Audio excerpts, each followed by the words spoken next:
Look, it's exciting to have a win like that. We haven't done things all that easy at times this year, but to jump out to a good lead and be able to maintain it for the majority of the game was great. I mean, I was confident coming into the game. I feel we've been making really good inroads for the most part over the last month. The results against Melbourne and Sydney obviously show that. We had the hiccup last week against Cairns, but we've been so poor on the road this year. In fact, that's our first win in Australia. We beat New Zealand earlier in there, but I think it's especially pleasing, and you can feel we're building as a group. The confidence is there, and it was really important to get that win.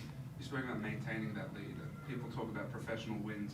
How important was that? The fact that you got out to that lead and you didn't really let up at all? Very much so, especially after the Cairns game last week, where we jumped out to a 15-0 run. We got up by 16 in the third quarter, and we let them come back both times in that, and ultimately that we lost that game. So, yeah, that's an evolution of where we are as a group. We spoke about not having those mental mistakes and those let-ups like we did last week. So, yeah, it was especially pleasing.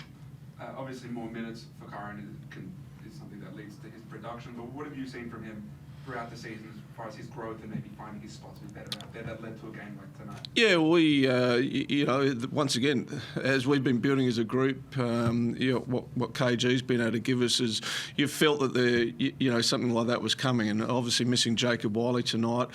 I always talk to the group about opportunity and being ready to step up, and what he did tonight was incredible. Kyrin, what did you make of that win? And like Scotty said, the fact that you guys were able to sustain that throughout the entire course of the game. I think, like you said, that was like a big emphasis after the Cairns game. Obviously, we got out to a similar type of lead, and we let it slip. And I think just that was the focus in our huddles, just keep the pressure on them and don't let up, especially defensively. How have you kept your confidence up, getting limited minutes to start the season now that they're starting to pick up?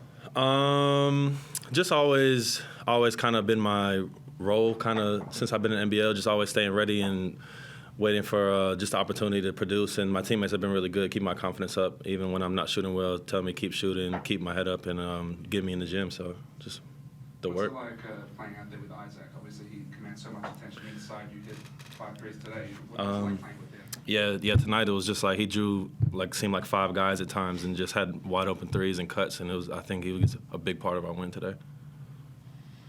Scott, sat there and watched and sort of, thought about how Adelaide's gone this year and couldn't help but think that, Phoenix, there was a little bit of Phoenix about Adelaide, 2 months ago, and you've taken over and you've turned that around. Do you sympathise with Mike a little bit with sort of how they're going in their Absolutely. It's they've been cursed with the injuries they've had, and we weren't disappointed to hear that Williams wasn't going to be playing tonight, and obviously Gary Brown's carrying injuries and the guys that they're already missing. So yeah, that's absolutely. That's I really feel for Mike. I've known Mike from a long time and played against him 100 years ago as well. So you do feel for him, and you just hope that they get some of those bodies back and can win some games. Spoken to a lot of people around Adelaide, and obviously the coaching job's a big topic over there. Your mates from those championship teams, and the kind of died in the wool Sixers guys have really come out in support of you. Do you feel that from them, and is it something that you want to go, hey, I'm the man for the job?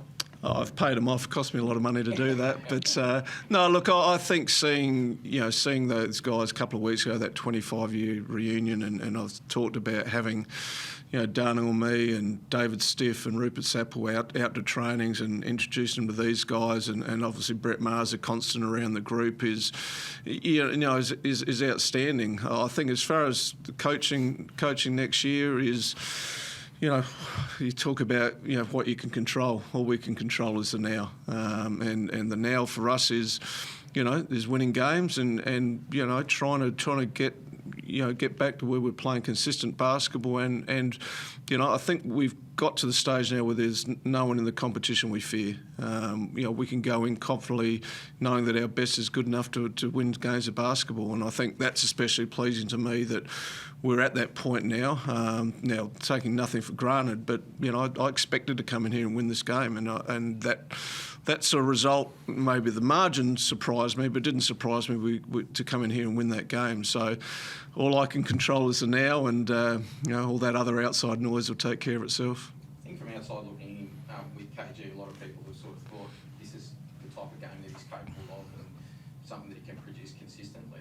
What does his role look like moving forward to the end of the season, with Jacob obviously potentially coming back, and he sort of built a little bit, but tonight was kind of that breakout game, I guess. Yeah, and what KG gives us is that point of difference to our other bigs, being such a threat from the perimeter, and we felt going into the game, he was an obvious one to start. Like I said, Isaac draws so much attention, and he's just having an incredible few weeks at the moment and takes the pressure off everyone else. So the ability to have someone to stretch the floor and you have to defend is a blessing for us. KG's put his hand up to play extended minutes now, so that's that'll certainly continue this weekend against Illawarra, and it's hard to see that changing moving forward.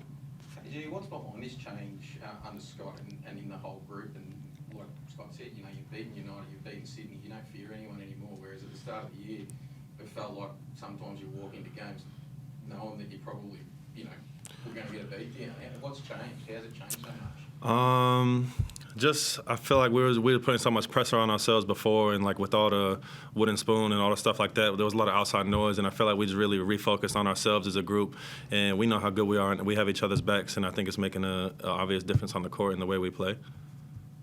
Scott, you're going up to Illawarra to face another team that made a coaching change, that have managed to turn their fortunes around as well. What are you expecting out of that game? And as you said, it's just kind of trying to keep this thing going, keep winning as much as you can, and keep that winning culture kind of building. But yeah, they're in a similar spot to you in some ways, obviously a bit further advanced in that transformation. But what are you expecting there? Yeah, well, it's fresh in our memory. We played them on New Year's Eve, and we had a really good first half, and then we had a horrendous third quarter. And I think what you've seen, we've made adjustments to that since then, and made it a real focus. And the games, one of the adjustments I've made is starting Jason Cadee in that third quarter to give us a bit of stability and get us organised offensively. And I think, the numbers don't always show up with him, although he shot the ball particularly well tonight. But,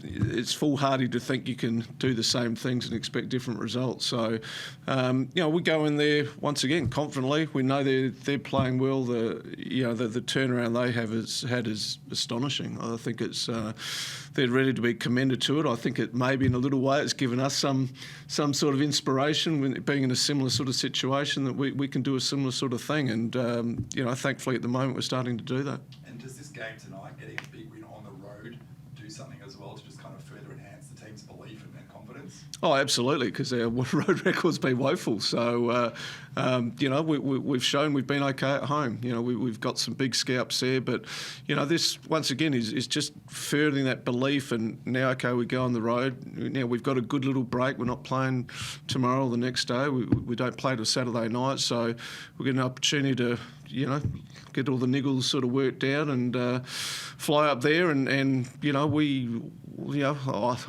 really speak about it as a group, but I'm eyeing some of the teams. The league is so open this year. There's no reason if a team gets on a roll, we can't start pushing up the ladder a little bit. We're not talking finals or play-ins or anything like that, because we still know that's would take a monumental achievement. But once again, we can only focus on what we're doing right now, and that is playing some good basketball.